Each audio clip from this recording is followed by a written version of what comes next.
चलिए दोस्तों, मैं सुमित अवस्थी आपके सामने फिर से हाजिर हूँ। जी हाँ दोस्तों, जैसा कि मैंने आपसे कहा था कि मैं संधि से रिलेटेड पार्ट 3 आपके सामने लेकर आने वाला हूँ, जो कि मैं इस प्रकार लेकर आया हूँ।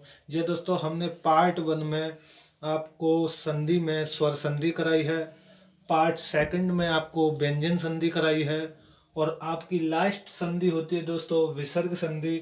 और जी हाँ दोस्तों, हमने बताया था कि संधि को 3 भागों में डिवाइड किया गया है: स्वर संधि, व्यंजन संधि, विसर्ग संधि। चलिए दोस्तों, हम बात करते हैं विसर्ग संधि क्या होती है। जी हाँ दोस्तों, आप भली भांति देख सकते हैं विसर्ग संधि क्या होती है। विसर्ग के बाद, विसर्ग के बाद जी हाँ दोस्तों, हम आपको बता दें विसर्ग क्या होता है।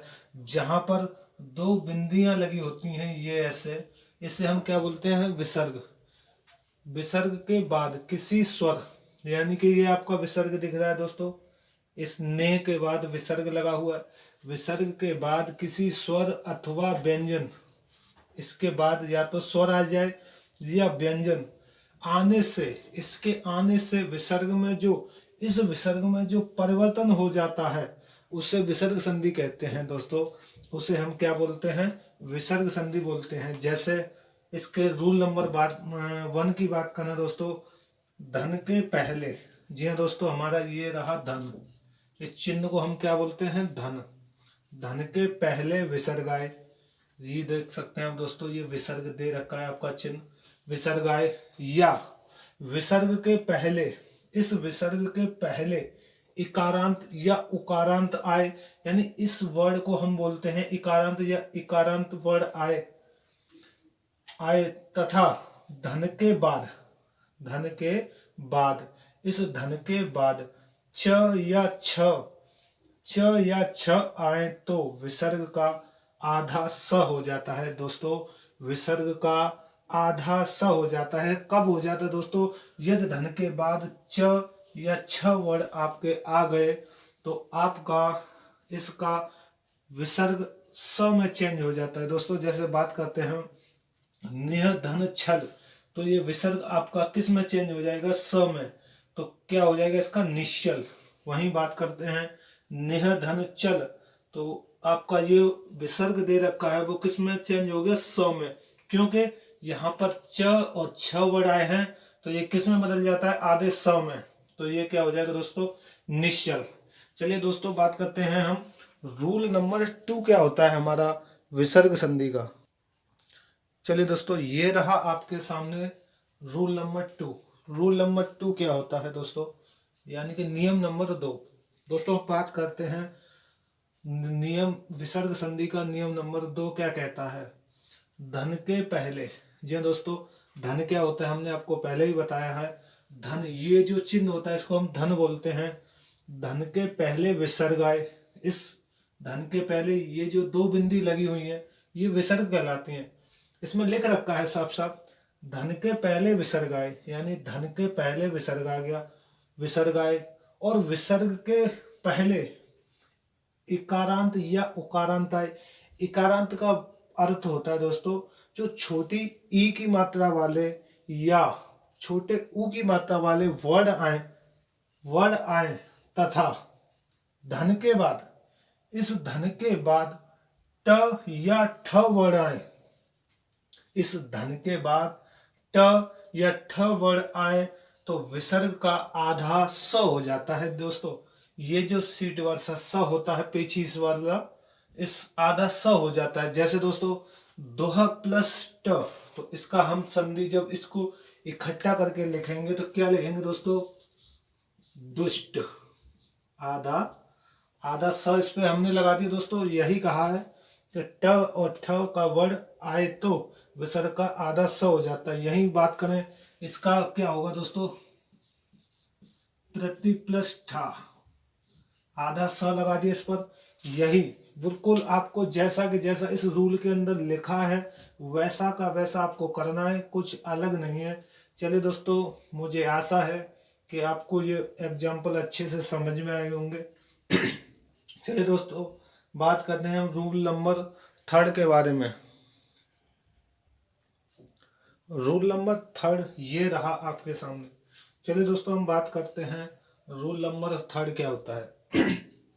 जैसा कि हमने परिभाषा में आपको लिखाया है, हमने आपको परिभाषा के तौर पर बिल्कुल इजी कर दिया है दोस्तों।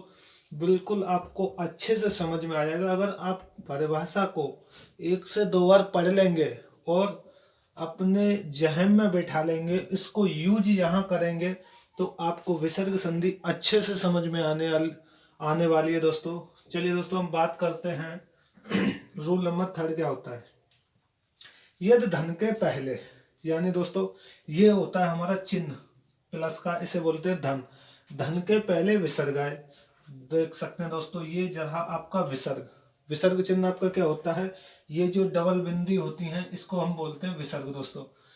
धन के पहले ये रहा धन, धन के पहले विसर्ग आए और विसर्ग के पहले, इस विसर्ग के पहले इकारांत या उकारांत वर्ड आए तथा धन के बाद, अगर इस धन के बाद बाद त या थ वर्ड आ जाए, आपका कौन सा वर्ड आ जाए, त या थ वर्ड आए, तो विसर्ग का आधा स हो जाता है दोस्तों। विसर्ग का क्या हो जाता है, आधा स हो जाता है। ये दोस्तों आप कंफ्यूज हो रहे होंगे यहाँ पर कि स तो सर आपने पूरा लिख रखा है, लेकिन आप बोलते हो कि आधा सा कैसे होगा। हमने दोस्तों आपको पहले भी बताया है, जिस वर्ड पर हलंत लगा होता है उसका अर्थ ही आधा होता है। जी हाँ दोस्तों, हम बात करते हैं, अरे धन के बाद, अगर धन के बाद त या थ वर्ड आए तो विसर्ग, इस विसर्ग की जगह पर क्या हो जाता है दोस्तों, आधा स हो जाता है। तो इसका संध विच्छेद अच्छे से करेंगे इकट्ठा, तो क्या हो जाएगा दोस्तों, बेधन तर का बिस्तर। इसका क्या हो जाएगा दोस्तों, नमः प्लस ते, तो दोस्तों क्या हो जाएगा, नमस्ते। आइए दोस्तों हम बात करते हैं रूल नंबर 4 के बारे में। विसर्ग संधि का रूल नंबर 4 क्या होता है, आप इनको अच्छे से पढ़ते रहिए दोस्तों। मैं आपको आशा दिलाता हूँ जब मैं आपके सामने प्रैक्टिस साइड लेकर आऊँगा, जी हाँ दोस्तों, तो आपको बहुत अच्छे से समझ में आने वाला है कि जी हाँ दोस्तों, कि हमें क्या अच्छा लग रहा है या कुछ हम कर पा रहे हैं या नहीं कर पा रहे हैं। ये तो आपको प्रैक्टिस सेट ही बताएगा। आप अच्छे से इसे देखते रहिए एक बार। चलिए दोस्तों हम बात करते हैं रूल नंबर 4, ये रहा आपके सामने। जी हाँ दोस्तों, यदि धन के पहले विसर्ग आए और विसर्ग के पहले इकारांत या उकारांत वर्ड आए, यहाँ पर ये आपका धन लगा होता है दोस्तों। यह धन के पहले, इस धन के पहले विसर्ग आए और विसर्ग के पहले, इस विसर्ग के पहले इकारांत का मतलब क्या होता है, जो ई की मात्रा वाले, और उकारांत का मतलब होता है ऊ की मात्रा वाले वर्ड आए तथा धन के बाद, जी हाँ दोस्तों, धन के बाद अगर आपका क ख प फ आए तो इस धन के बाद क आया या प आया या फ आया आए तो संधि करते समय, संधि करते समय विसर्ग का आधा स हो जाता है दोस्तों। आप देख सकते हैं अनु धन प्लस का, तो इसका संधि हो जाएगा अनुष्का।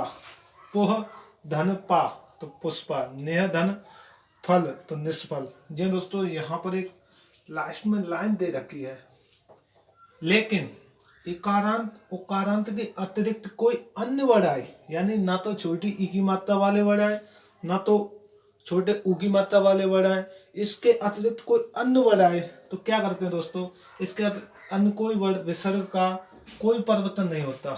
जी हाँ दोस्तों, अगर कोई अन्य यानी अन्य कोई वर्ड आ जाता है इकारांत या उकारांत के अतिरिक्त, तो हम क्या करते हैं, विसर्ग में कोई परिवर्तन नहीं करते। जैसे अंतः धन कड़, तो इसको संधि करके लिख देंगे दोस्तों, अंतःकरण। जी हाँ दोस्तों, ये आपको अच्छे से समझ में आया होगा। दोस्तों हम बात करते हैं रूल नंबर 5 की ओर। रूल नंबर आपका 5 क्या होता है। चलिए दोस्तों, ये रहा 5वां रूल आपके सामने विसर्ग संधि का, जैसा कि हमने आपको बताया है। चलिए दोस्तों, हम ज़्यादा टाइम वेस्ट ना करते हुए आपको रूल समझाएंगे। यदि यदि धन के पहले विसर्ग आए, आपने अच्छे से समझ रखा होगा, धन ये रहा आपका, प्लस चिन्ह होता है उसे हम क्या बोलते हैं दोस्तों, धन। धन के पहले आपका विसर्ग आ रहा है, 2 बिंदी लगी होती है, विसर्ग आए और विसर्ग के पहले छोटा अ या बड़ा आ आए दोस्तों, छोटा अ या बड़ा आए, इस विसर्ग के पहले छोटा अ या बड़ा आ आता है, आए को छोड़कर, अगर छोटा अ और बड़ा आ आए, इनको छोड़कर कोई अन्य वर्ण आए, कोई अन्य वर्ण आए तो धन के बाद कोई घोष वर्ण, यानी कि इसकी जगह पर आपका छोटा अ या बड़ा आए, इसको छोड़कर कोई अन्य वर्ण आए और धन के बाद कोई घोष वर्ण, किसी वर्ग का तीसरा चौथा पांचवा वर्ण, या प्लस में यर लव ह या सभी स्वर आए तो विसर्ग का र हो जाता है दोस्तों। जैसे आप देख सकते हैं नेह प्लस जल, नेह प्लस जल, यहाँ पर जो ज है हमारा कौन सा वर्ड है, तीसरा वर्ग का च वर्ग का तीसरा वर्ड आया है, यहाँ दे रखा है तीसरा चौथा पांचवा वर्ड या लव या सभी स्वर में से कोई भी आ जाए तो क्या हो जाता है, इस विसर्ग 2 बिंदी का क्या बन जाता है दोस्तों, र बन जाता है। तो इस नेह प्लस जल का क्या हो जाएगा दोस्तों, निर्जल। वही बात करें दोह प्लस बल, प फ ब, तीसरा वर्ड आया, ब धन के बाद तीसरा वर्ड दे रखा है, तीसरा चौथा पांचवा वर्ड आए तो विसर्ग का र हो जाता है, क्या होगा, दुर्बल। वही बात करते हैं नेह धन ऋण, तो क्या हो जाएगा दोस्तों, निर्णय। चलिए दोस्तों हम बात करते हैं रूल नंबर 6 की ओर, जो कि आपका लास्ट रूल होगा विसर्ग संधि के अंतर्गत, इससे बाहर आपका कोई जाने वाला नहीं है। चलिए दोस्तों रूल नंबर 6 ये रहा आपके सामने, लास्ट, इस विसर्ग संधि का लास्ट रूल है, इससे बाहर आपका कोई भी एग्जाम में क्वेश्चन बन ही नहीं सकता दोस्तों। चलिए हम बात करते हैं, यदि धन के पहले विसर्ग आए और विसर्ग के पहले अकारांत वर्ण आए तथा धन के बाद कोई घोष व्यंजन, जो दोस्तों आपने घोष सघोष हमने आपको पढ़ा रखे हैं, ये सब व्यंजन के अंतर्गत आते हैं, या किसी वर्ग का तीसरा चौथा पांचवा प्लस यर लव ह, इनमें से प्लस स्वर, इनमें से कोई वर्ण आए तो विसर्ग, इस चिन्ह का, ये जो चिन्ह दे रखा है विसर्ग, इसका क्या हो जाता है दोस्तों, इसका छोटा ओ हो जाता है दोस्तों। कौन सा, छोटा ओ। आप देख सकते हैं यहाँ पर सरह प्लस ज, यहाँ पर आपका र आ गया विसर्ग से पहले, तो इस विसर्ग को किस में चेंज हो जाएगा, छोटा ओ में, तो इसकी मात्रा ओ की चढ़ेगी र पे, तो क्या हो जाएगा दोस्तों, सरोज। वही बात करते हैं पयः प्लस धर, तो क्या हो जाएगा दोस्तों, इसका संधि पयोधर। चलिए दोस्तों मैं अपनी वाणी को यहीं विराम देना चाहूंगा। अगर आपको मेरी वीडियो 1% भी अच्छी लग रही हो, कुछ आपको मिल रहा हो यहाँ से, तो मेरी वीडियो को like and share and subscribe जरूर करें दोस्तों। थैंक्स फॉर वॉचिंग मेरे दोस्तों, मैं सुमित अवस्थी अपनी वाणी को यहीं विराम देता हूँ।